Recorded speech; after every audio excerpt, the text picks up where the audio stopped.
Ça pose la question de savoir s'il faut avoir la tête dans les étoiles ou les mains dans la terre.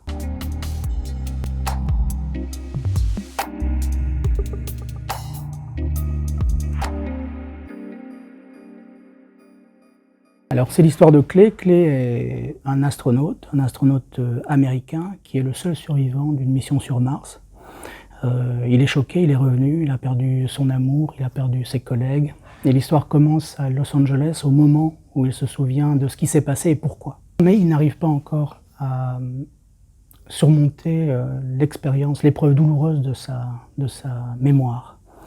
Alors il est sidéré, il va devoir faire face à son agent spatial, une sorte de bras de fer s'engage entre lui et une institution, entre la vérité et les milliards de dollars qui sont en jeu dans ces cas-là. Donc c'est une sorte de David contre Goliath.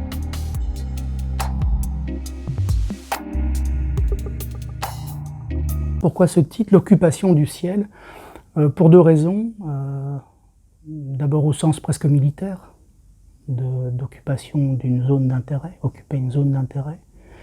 Et puis aussi à quoi le ciel est occupé, et on a quand même l'impression qu'il est en train de nous tomber sur la tête.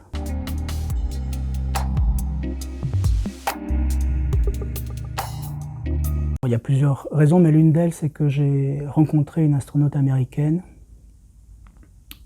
qui m'a fait comprendre, enfin je me suis demandé, est-ce qu'on n'est pas un peu transformé par le passage dans l'espace? Est-ce que s'aventurer dans le cosmos, ça ne nous fait pas devenir autres? Et donc on a une vraie nature terrestre. Ça pose la question de savoir s'il faut avoir la tête dans les étoiles ou les mains dans la terre.